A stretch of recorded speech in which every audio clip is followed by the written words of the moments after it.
You're listening to In Sickness, a podcast about caregiving with Allison Breininger and Justin Bima. Good morning, Justin. Good morning, Allison. How are things going over there? You know, at this moment, okay. Okay. Sean and I were actually supposed to be in North Carolina right now at the Fanconi Anemia yearly conference. Right. And made the decision to not go this year, which was a hard decision. I was supposed to lead some support groups for caregivers. He was going to be on a panel. You know, these are our people, right?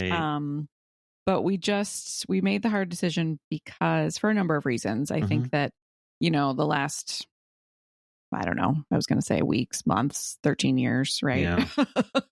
Like it's catching up with us. We're tired. After that Mohs procedure that was so heinous a couple of weeks ago, it just really knocked us out. That in addition to like 2 days before then, we found out that a dear friend of ours from the FA community had passed away.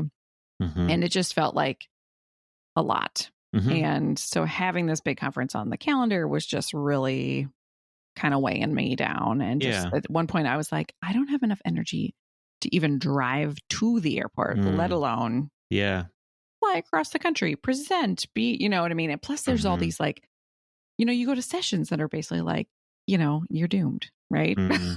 You know, and you see the people, like you see who has passed away in the last year, right? You know, all of these, it's a very multi-layered experience that, you know, is a lot.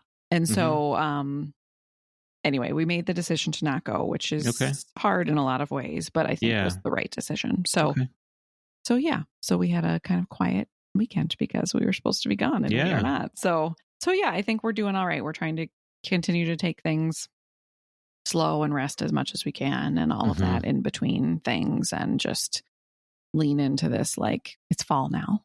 And so lean into the sort of, okay, where it's time to slow down, time to rest more so that, you know, we're trying to do that and trying to take care of ourselves as best we can. So that's what's going on here. Okay. Yeah. How about you? What's going on over there?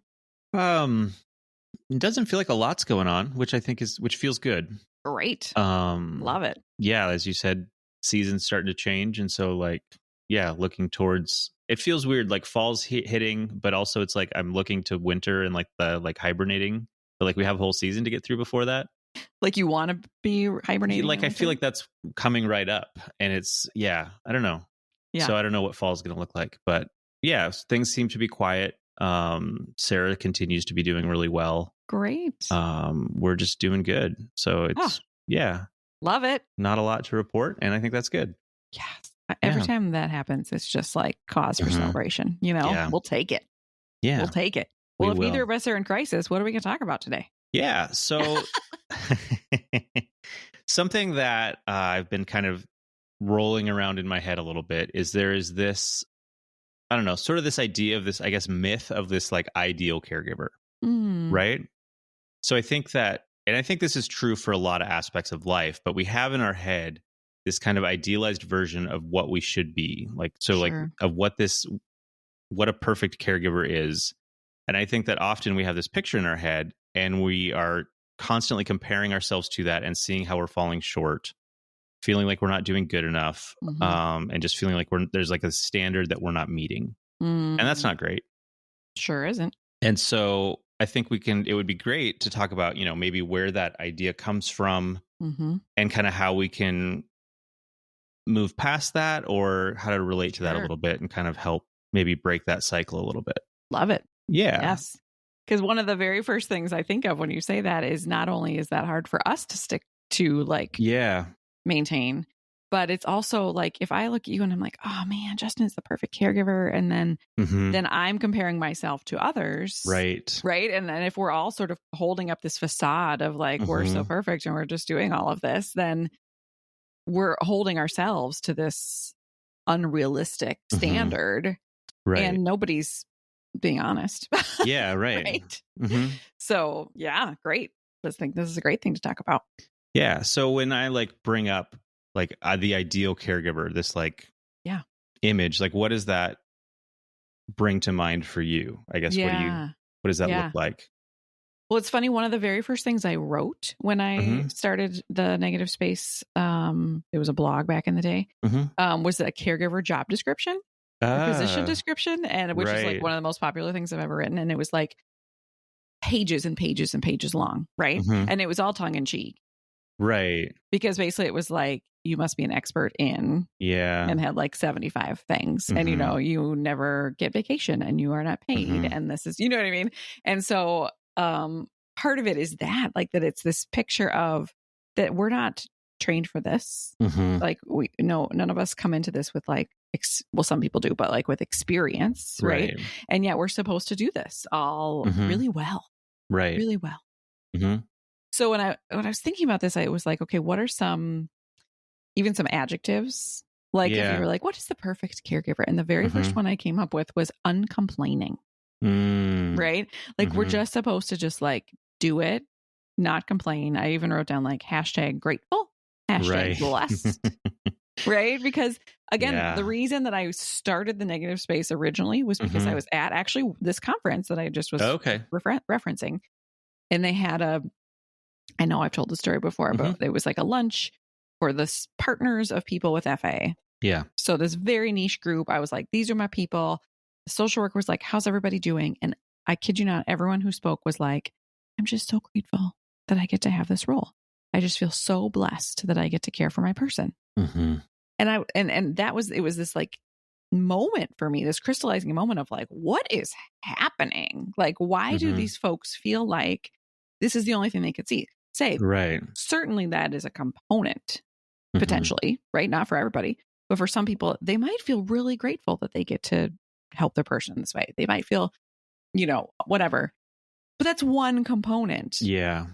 And so when we lead with that, and that is what we are expected to say, we are, either because that's what we think or that's what society has told us or whatever, like we're only telling a tiny sliver of the story. And then the repercussions of that are huge. Yeah. Because if I'm sitting there and I'm like, well, actually, I think this is hard and I hate it. Yeah. And everybody else at the support group says, I just feel really grateful. Then I'm like, what is wrong with me? Exactly. Yeah. Right. That I don't feel just grateful. That I have all these other words that I want to use. Yeah. So I think that's a huge piece. I've got lots of other adjectives, but I think that that's a great place to start, is this like sort of uncomplaining, grateful, feeling blessed component. And I'm wondering, like, have you, what has been your potential experience with like hearing others saying that, or you feeling that, or, are people expecting you to say those things? Has that been a piece for you? Right. I don't feel the like people expecting me to say those pieces as much, but I certainly just the thought that like, maybe it's like imposter syndrome kind of sense. Like, I just don't feel like I'm doing this as well as I should be. Sure. Really feeling like I'm not managing everything well enough, and just treading water when I should be like helping us make progress kind of thing. And so, yeah, I think when things were rough, I think it is something that I struggled with, feeling like I wasn't doing enough, because it felt like it took everything I had just to keep us afloat, let alone try to make progress on anything. Sure. Right? Yeah. So that's kind of where it rings true for me. Yeah. The other thing that kind of relating to it is here, certainly there's the comparison piece of, and I think we did an episode about comparison, we did, yeah, and that would be great to reference as well. But yeah, we see, whether it's on social media or like in your case, people talking at a support group, like we're seeing people presenting their best, or presenting what they see they should be doing. And you're not seeing the day-to-day, the in the trenches, all of that. And you're comparing that part of your experience, your worst parts, to what the outward bit you're seeing of other people. And so I think it's important to recognize that and not get too hung up on comparing, what you're seeing against what you're experiencing. Yeah. My brain is grappling with this because because I think there's a couple, and I think really, I mean, it boils down to like, this is exactly why I started the negative space, is to like shine light on the realities of caregiving, and to be able to be a person who's out here saying, this is actually really hard. It's really hard. Yeah. And I'm imperfect. And I don't always like this. In fact, I often don't like it. Right. And so the thing my brain is sort of grappling with is sort of like, is this that we go down the path of like, I'm not the perfect caregiver. I want to be better. I feel like I'm not living up to expectations, versus and maybe they're the same bucket, versus like, I feel like this is what I should be saying about how I feel about this role. Does that make sense? Yeah. And I think all of it is like, there's a reality, and then there's what we feel like we should be doing, should be saying, should be right. Yeah. And I think an interesting thing, like I think about this a lot, is that with parenting, I feel like decades ago, it was sort of like nobody talked about how parenting was hard. It was just like, I'm so blessed to have these children. Right. And I feel like there has been a culture shift around parenting. Around like, yeah, parenting's hard. Whoa, I'm tired. I never sleep. I do this wrong. You know what I mean? Like, and I'm waiting and hoping that caregiving can be following in the footsteps of that. Right. That makes sense? That is. And so because I think it's getting there, but I do think that there's this piece of like, we still feel like, oh no, I need to just say that I'm so grateful that I get to do this and I'm doing it all well and whatever. And I think that when we can pull back that curtain and say, this is hard. I don't think I'm doing it well. I know I'm dropping balls. I am exhausted. Then you're able to, then everyone else is like, oh, you too? Right. That's what? I thought I was the only one. Yep. I thought I was the only one who felt like they weren't doing. I mean, you hear all the time, right? People saying, I don't feel like I'm doing any part of my life well. Right. Right. And so, but they say that like in these whispered voices. And if we could all just say that, then what does that do to all of us as caregivers? We can be like, oh, really? Like, I'm not the only one. Right. Yeah. Yeah. How does any of that sit with you? Yeah, I mean, it's certainly, it feels like something too that, I mean, I don't think it's isolated to caregiving. Like, I think a lot of ways in life, there is this sense that we put on this facade, or we're seeing people's facades, and we're not seeing the reality. And the more we can get past that, the more we can like, I don't know, make progress or feel connected or feel seen, all of those things. Yeah. So I think that that's important. I think the work you're doing and to try to change this is great. Like to have that as a purpose, to make it clear that, you know, it's okay to admit that this is hard. It's okay to be vocal about that. It's okay to say that, you know, you're struggling, and that builds this impact among the people who are hearing that, and that they can, you know, say that and all of that. So I think that's great. Another thing about this that kind of I've been kind of chewing on a little bit is like, how did we get here? Where did this idea that as a caregiver, I have to be a certain way, where did that ideal come from? Right. And where did it come from? And then how do we kind of learn that? Because somewhere we picked that up. And I think that's an interesting piece, how we pick it up, because caregiving is not something that's talked about a lot. Right. So where are we learning that? But I think as far as, you know, I don't know where the idea came from, but one thought that I had is that caregiving historically is one of those areas that was generally, it was women that were doing that work. And kind of in general for a long time. All of the work that women do has been undervalued, not acknowledged, unappreciated, just taken for granted, all of that. And I wonder if caregiving being traditionally part of that is kind of, there's some roots there as far as why it's not something that you can admit is difficult. It's something you're supposed to just do dutifully and not complain about. Yes. So well said. And I think that I've heard this before, that if we, like, if I'm a supporter of a woman or a person who's a caregiver, and I can just say, wow, you're just doing such a great job.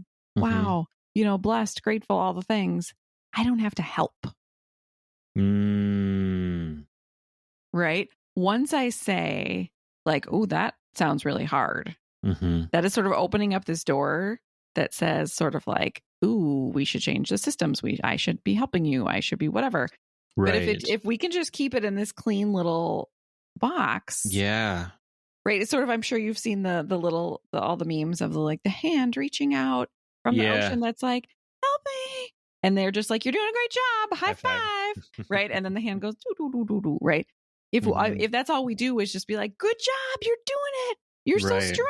Keep on going. We can just go about our lives and be like, they're doing a great job. Yeah. They're so strong.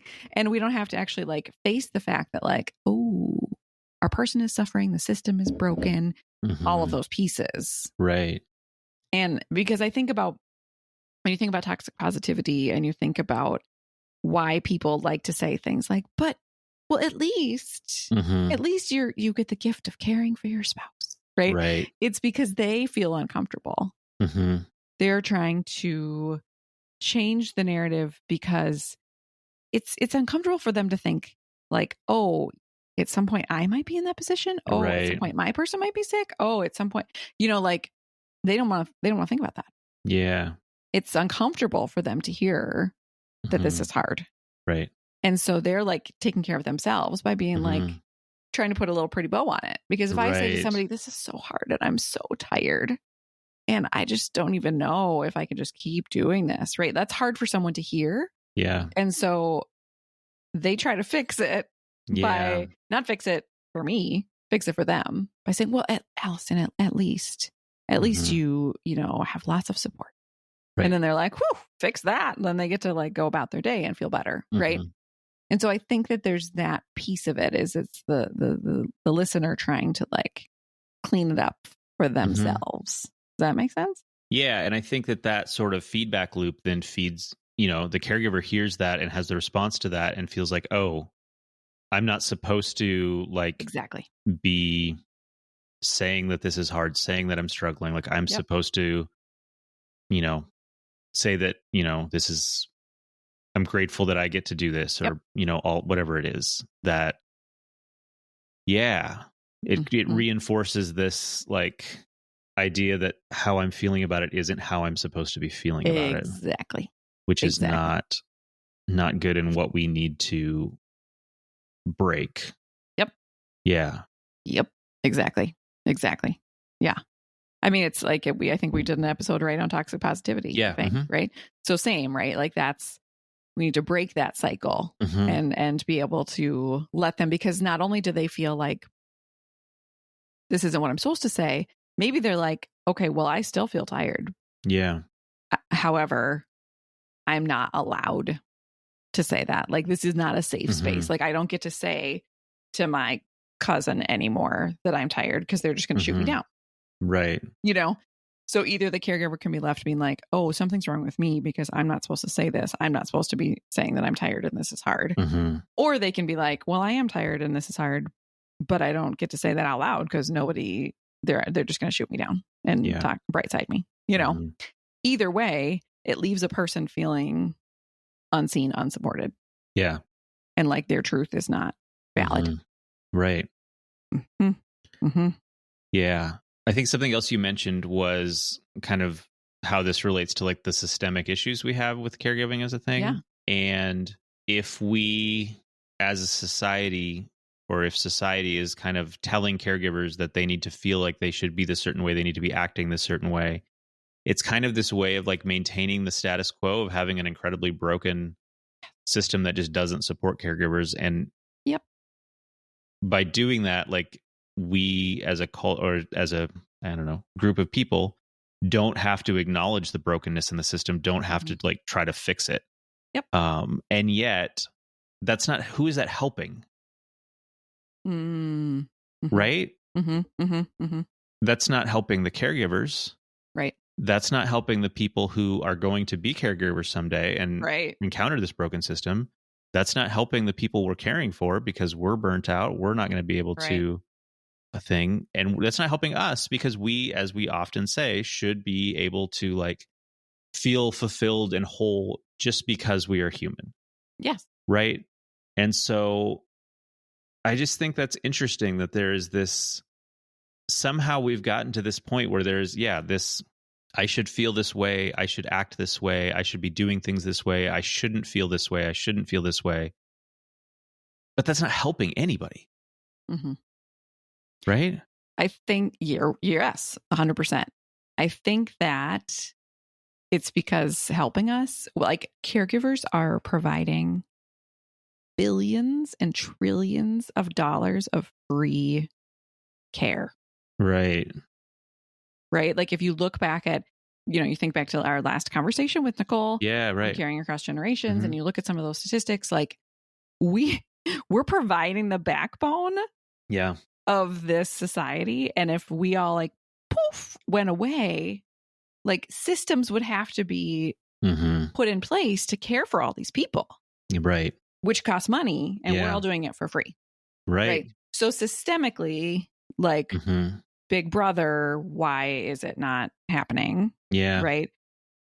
I think that it goes down to money. Yeah, right? Probably. And it's just like, let's just keep these people doing this thing because they're doing it for free. Right. Let's send the people home from the hospital, right? Like, just, all the things. Gross, right? I know you've got this like gross look on your face, and it's that true. Does not feel gross. good. Yeah. No, it does not feel good, right? So I think big picture, that's what's happening. Yeah. Right. I think smaller picture, it's about people's individual discomfort. Right. Okay. Right. Just that it feels hard for me to hear you say, this is really hard. And I'm like, I don't like the way that makes me feel. Like, how am I supposed to help him? And what if that's me someday? And gross, right?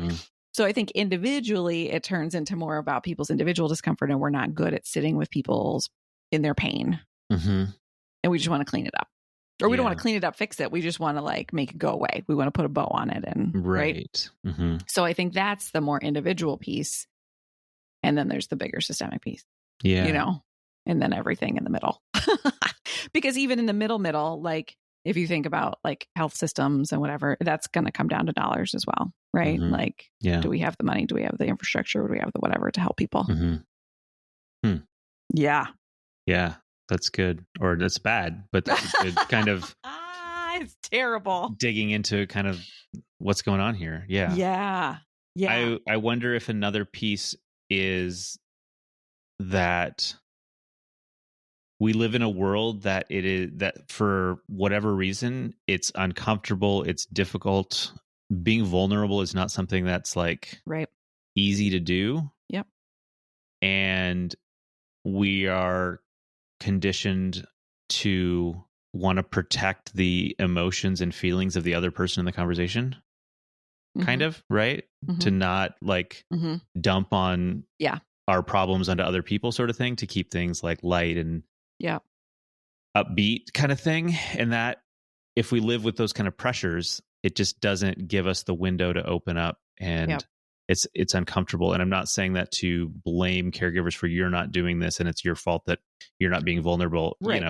There's it's a whole weird world we're living in. But if we lived in a place where conversationally, and certainly this isn't, you're not going to be the checker at the grocery store. You're not going to, go off on all of this. But like even among friends, like really being able to say, this is what my life is like. And that applies to the whole realm of whatever people have going, the hard stuff that people are going on in their lives. But we just don't talk about the hard stuff enough. Amen. Yeah. Agreed. Well, and I think about like, okay, so we've got this sort of, is it going to be triple? I don't know. A whammy of social media, which has made people like to put out their shiny parts. Yeah. Right. So we're just seeing all the shiny parts of people's lives. Also, social media and technology has made our attention spans like so short. Right. That like, you know how like people do the drive-by of sort of just like, how you doing today? Good. Okay, bye. Yeah, right. Right. Like they don't actually stop to be like, to listen to like, what is your answer? Right. Nobody's expecting you to give an answer. They don't have the attention span for that. Yeah, right. You're fine. Right. Yeah. And then I think the third piece, I guess it is a triple whammy, is that I think that we are all like, the world is pretty much a hot mess right now. That's valid. So we're all a little bit like up to our eyeballs in hard stuff ourselves. Mm-hmm.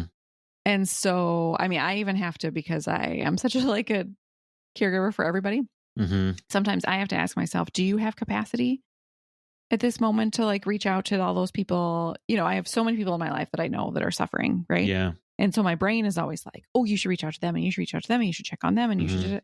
And sometimes I have to be like, okay, what's my capacity? Right. And how do I continue to be a caring friend and also make sure that I am being a good steward of the energy that I have myself. Right. Does that make sense?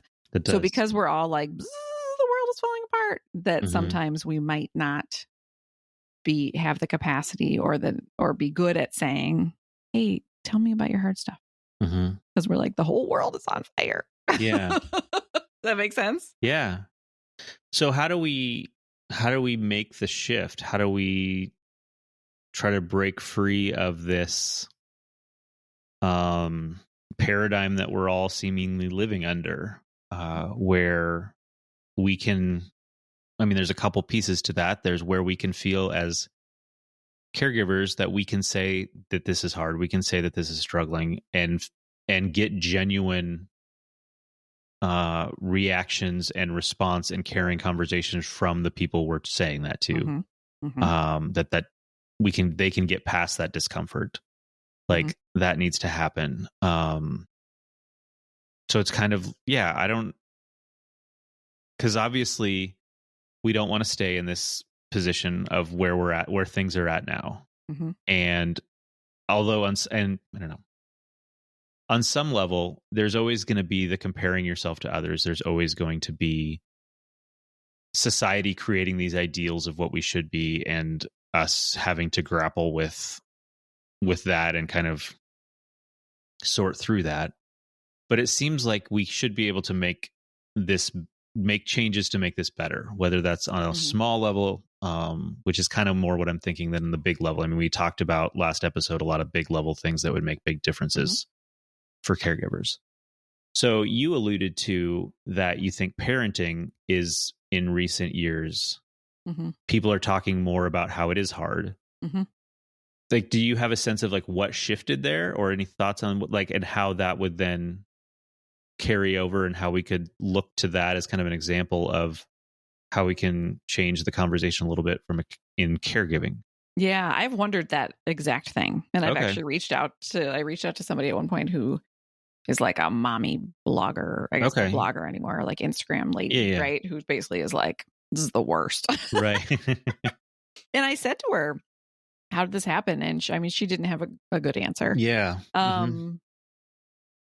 So I think that part of it is just, I think it's a great question to say, what can we learn from that movement, and how can we, whatever. And I think part of it might just be saying that. Yeah. Hey, how we used to not talk about how parenting was hard, and now we do. The same's true with caregiving. Right. Right.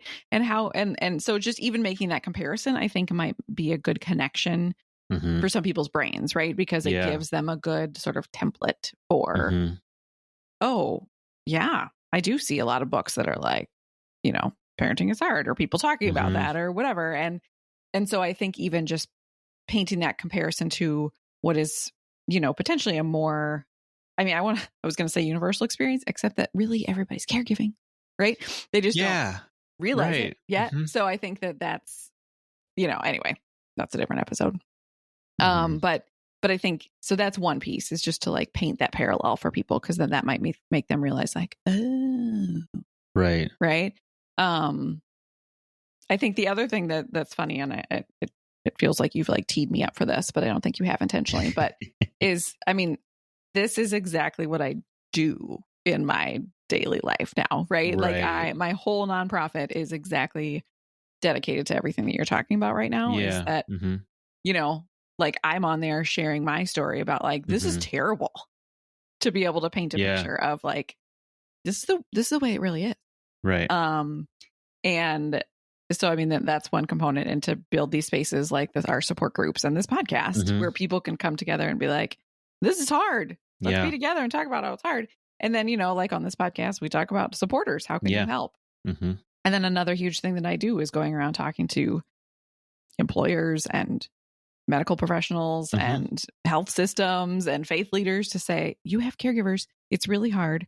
Here's how you can help them. Right. Right. So just to say that, like, yes, so like, this is the work that I, I'm doing on a daily basis, is trying to do exactly this, to paint the picture of like what it's really like. Yeah. And to say to caregivers, like, hey, you can say this. Because when I first started writing, people came to me and they were like, I didn't know we were allowed to talk about this. Yeah. Like, they literally were like, I thought that this was just something we were supposed to keep secret, was how hard this is. Yeah. And I think the tides are starting to change, but I think that like just these conversations, right, are going to help move those tides faster, hopefully. Yeah. Well, and not to make this like an ad for the negative space, but certainly it can be too. But like, that's when I found an article you had written. Like, it was words that I had felt but had never heard someone else voice. Yes. And that made a big difference. And through a chain of events following that, here we are, right? Which is great. Well, that's what we hear about this podcast all the time, right? Yeah. People saying like, I hear you and Justin talking, and it's like they're my own words. Right. And I've never heard anybody else say those things, right? So, I mean, it's things like this, right? That is just putting it out there, and that is hopefully starting to make a change. And so even caregivers, if you're listening, like, to share these things, right? So that, because sometimes caregivers might not feel like they can yet say, it's hard, I'm tired, here's the things. But let us do it for you. Yeah. Right? Share the episode with on your channel, whatever. And then let us do the work of telling people that caregiving is hard if you don't feel like you're in a space where you can do that yet. Right. Yeah. Because you might not want the backlash of like, well, at least, right? But Justin and I, we can take it. Yeah, we'll take it. Yeah, we'll take it. Yeah. Yeah. There's one more angle. Okay. And we can decide because this in itself could also be, there's a couple more angles. So we'll decide, I'm going to talk and we can decide if we'll keep this or if these are more episodes. One is the piece about appointments. Yeah. And about, like, we've had some caregivers tell us that on appointment days, they dress up. Yeah. So that they can be taken more seriously. We've had other caregivers tell us that on appointment days, they dress down because if they look like they're doing too well, then they don't get the support that they actually need. So that's one thing that I just want to sort of throw out there is it's just another layer of this. Around the sort of the visual of being a caregiver, around the perspective of what it looks like, what we think we're supposed to look like, what we're, you know what I mean? Right. The things that the lengths that we have to go to. So that we feel like we can be perceived in the way that we need to be perceived. Amen. Yeah. Yes. Right. Yeah. That's like a very succinct example of how this whole, everything we've been talking about, like, comes out in a very practical or a really like actual way. Yeah. And I can see both sides of that for people. And it probably depends on what kind of individual, like the personality of the individual you're interacting with, as far as if, whether you need to feel like you're presenting that you have everything together, whether you feel like you need to show that and look the part of being like you're struggling. But just that, I don't know, that you have to think through that and take those steps to get the help you want. That's terrible. To either get the help you want for your person, like if you feel like you look like you're put together, or get the help for yourself by looking like you're not put together. Right. Like, I just want you to be able to like say, I just want to be the coziest. I just want to be the, that's all I want you to think about when you're putting your clothes on, and not have to be like, okay, is my outfit or my hair, whatever, going to change the outcome of this appointment, right? Like, I just hate that we have this extra layer that we have to be thinking about around our perception, or the perception of us. Yeah. Right. And I've also heard, I think it's even, I would guess that this is even more complex for people of color. Yeah. And I have heard that it is more complex for people who are parents of kids with disabilities. And that they have felt, I have heard from a couple of people about like that they feel like they are they really get dressed up for those appointments because sometimes the parents are not taken seriously and they think that they're just like being over dramatic and whatever. And so I think that there's extra little like layers and categories in which this is even more for sure complicated. Yeah. And so I think when we think about what is the perfect caregiver, I think it's important for us to acknowledge that like I, as a upper middle class white English speaking woman, right? Like I already go in there like with a bunch of like ticks in my favor. Yeah. Right. And that is not the case for a number of caregivers, so many caregivers. And so even more the perception and all the barriers that they have to fight against are even bigger, you know, for so many people. Yeah. Yeah. Something else that's, I don't know, kind of has struck me in the last little bit of our conversation here is there's very much, it feels like we're lacking in our culture the community comes together to care for each other. Yep. I mean, we've talked about, on a systemic level, a lot of things need to change to help better support caregivers, but just like culturally, your partner gets sick, you're expected to be the one to just step in and do all the work. Yep. There isn't that. And certainly there are exceptions to this. Certainly there are wonderful groups of people that this happens in, but I think just across the board as a general statement, like that's not there. We don't have this culture of like community care. Right. And I wonder there, like we're talking from a very like, this is what the state of caregiving is like in the United States or in the West, or, I wonder about how it is in other cultures. Yep. If there are places where it is seen as something that all the people around you feel like, okay, we all are going to pitch in and help you out. Sure. Like we're going to work together more on this, whether that's friends, whether that's extended family. Sure. I even think about, I guess there are, there's places where it is culturally expected that your parents will live with you as they age, right? Right. And right. Or that you stay living with them as they age, or kind of things like that, where there's more multi-generational living is more of a normal thing. Like, I wonder how that changes the conversation a little bit. If it's just because it's kind of everyone's in this role and it's expected that you'll be in this role, or I don't know, maybe it's just more open about the role. I don't know exactly what I'm trying to say. No, I hear you. But it feels like there might be something different if culturally we felt differently about the expectations around care. 100%. Because I think about, you even think about like our nation, and like we all live in our own little houses. Yeah. Right. And so I always think about that. Like I have a washing machine and a dishwasher and a lawnmower, and the person 6 feet away from me has all of those things. Right. And the person 6 feet away, you know what I mean? Like, this doesn't make sense. And so I think that, even if I have an Iona Care team and they're amazing. And so I can say I need help with laundry and somebody might come and help me. Right.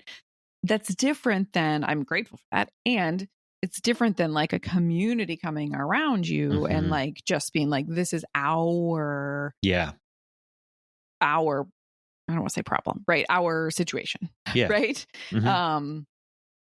And another thing I think about that is I just feel like every 5 minutes I'm seeing another like GoFundMe.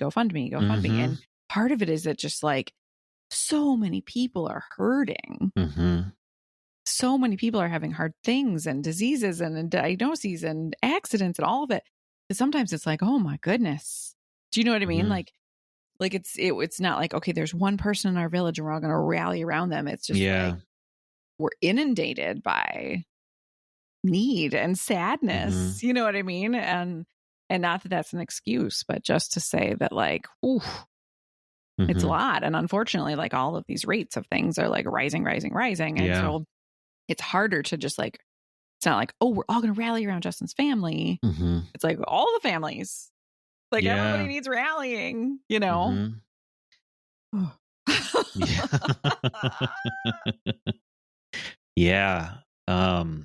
It's a lot. There's a lot. Yeah. I wonder, because right from the start, we talked about like social media and how it's not helpful, or it has not been helpful in this regard, right? Sure. But I don't know. Also, the internet has allowed us to be connected with a lot more people. Yeah. And so, like, I wonder how much lonelier it would have been maybe to be a caregiver 50 years ago. Right. When you don't have the opportunity to, like, you're only encountering the people around you in your sphere. And if everyone is just presenting this ideal, like, everything is fine, we're all put together, and you're expected to do that.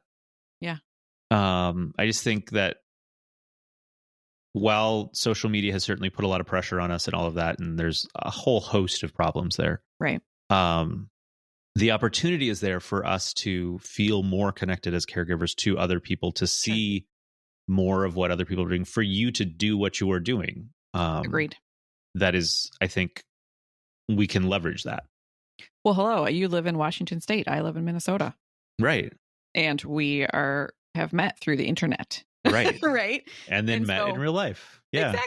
Exactly. And now have this podcast that people can listen to, you know, so for sure. I mean, I think that because we're in our own little individual houses, right? Like, there are not a lot of opportunities for connection, for, you know, meeting people, for all of those things. And I think that's a huge part. That's why our support groups are virtual, right? Because caregivers cannot often get out of their house. Yeah. And so I think you're exactly right. And that's why I even try it. And I kind of love this, that, like, if I hop on Instagram to do a story, I don't get cute before I do that. Right. I'm like the opposite of an influencer, because I'm like, no, I want you to see that I am tired. You know, it's funny. Years ago, we did this, like, photo shoot for Be the Match, and they made this, like, caregiver book, and they used pictures. They, like, did a photo shoot of me, and of course, I got, like, cute for the photo shoot. And my mom afterwards was like, "People are gonna hate you," because they're gonna look at you and be like, "Look at this girl with cute hair and makeup who's, like, stretching at the lake." They're going to be like, "This is not reality." And I'm like, "You're right. It is not reality." Right. Yeah. And so that's all part of what I'm trying to do, right? Is just, like, log on and be like, "This is it. This is me. You know, I'm tired. I look like this."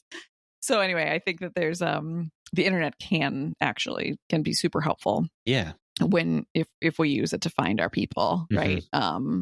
So yeah, we'll take the good with the bad, I suppose. Yeah. Supporters. Yes. Help us, supporters. Right. Right? Yeah.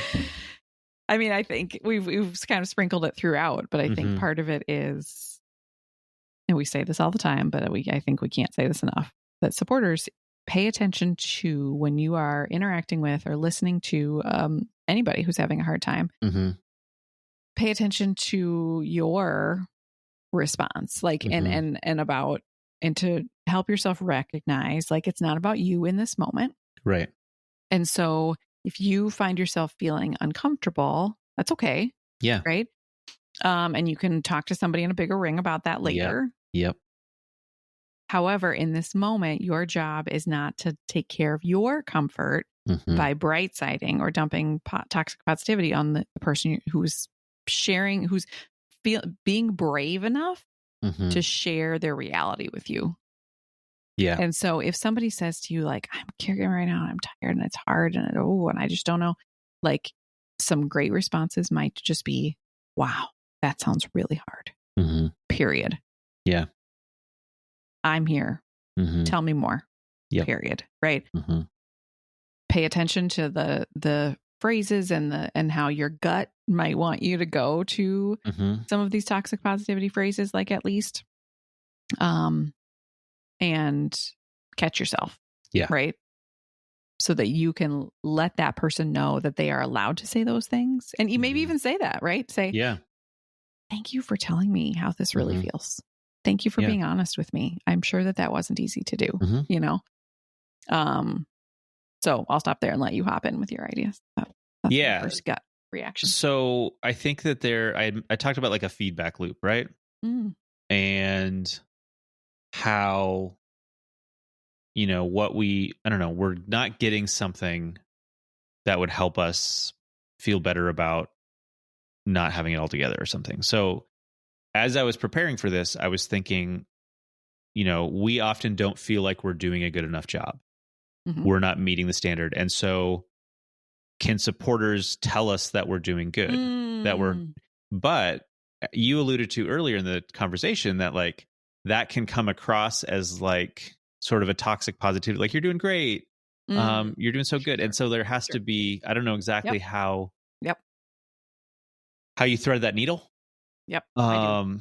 You do. Yeah. Can I make a guess? Yes, please. I think like you have said, acknowledge, like saying that sounds really hard. And I know that you're doing the best you can in this situation. Is that a good way to say that? Yes, that's one way. Okay. For sure. Yeah. I mean, this is bringing me back to my education days where we talked about like praise versus affirmation. Okay. So if you're a little kid and I say, good job, you're like, what did I do? Right. If you say, wow, you are sitting on that carpet square with your eyes on the teacher, paying attention. That's a wow. Right. So it's naming something specific. If I just say, Justin, you're such a good caregiver. Wow. Right. You're like, why?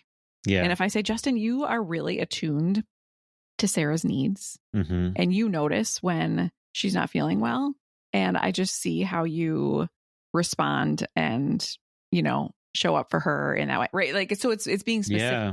Right. Because for any of us, that feels so good. And yeah, so it does. It's like, from the education space, we call it like running commentary. It's basically like just naming what we're seeing you do. But again, that's showing in this conversation, it's also showing the respect of like, I see you. Yeah. Like I see you and I'm paying attention and I notice, instead of just being like, wow, so good. You're over there. You're so strong, Justin. It's like, hey, I saw that today when you and Sarah were taking that walk that you noticed that she was slowing down and that you right, or whatever it is. And so it's just naming specific things that you might see them doing. Yeah. And affirming them in that way instead of this just sort of generic, like, such a good caregiver. Bye. Right. Yeah. That's just sort of like, yeah, whatever. Because again, with the affirmation, it shows that I'm seeing things that are hard. Right. And like I saw that you did that. And that sort of explains that I see that was important and that what you did. Right. So that's another way too. No, that's great. I was not anticipating that I teed you up so well for something that you were so well prepared to answer. Like I knew you'd have some ideas, but that's really good. I think that perspective you have from the education space, like that's a really good way to do that, to be specific, to help them feel seen through that. Yeah. That's powerful. It is. Yep. So it's called praise versus affirmation, and it's good for all of us. Yeah, right. Yep. Yeah. Okay. So let's see. Anything else that we want? I mean, I think, so if somebody says something hard to you, we're going to think about how to like give them that space and not bright side them. Yep. We're going to give some affirmations to folks about the things that we're seeing. We're going to pay attention. When I say we here, I'm saying supporters. We're going to pay attention to our own emotions and dump out to a bigger ring, not dump on but comfort into the people that we're talking to. I think, we talked about community support. That wasn't really like the theme here today, but we can never say enough of that, right? Like show up for your caregivers because whether they are saying it or not. What is that phrase that's always going around? Like, even if she carries it well, doesn't mean it's not heavy. Something like that. Yeah. Right. So exactly. Like you might look at either of us and be like, wow, look, they're doing such a great job. Even if we're doing a great job, that doesn't mean that it's not hard, and so how can you take a little bit of that heaviness off of their plate? So, and then caregivers, just whether it's you feeling like you can take an inch towards like speaking your truth and just, sharing how this experience is, or let us do it. Right. Yeah, right. Like just share the podcast, share the negative space, share whatever, and just let our words and experiences sort of speak for you if you don't feel like you have the energy or the capacity to be able to do that. So yeah, absolutely. Yeah. Oh, good talk. That was a great talk. Good conversation. Yeah. Awesome. Talk again next time. All right. Sounds great. All right. See you later, friend. Okay. Bye. Bye. You've been listening to In Sickness. Find us online at insickness.care or on Instagram at InSicknessPodcast. You can send your questions and comments to insicknesspodcast@gmail.com. If you enjoyed the show, please share it with a friend or fellow caregiver, or leave us a review on Apple Podcasts. Thanks for listening, and take care.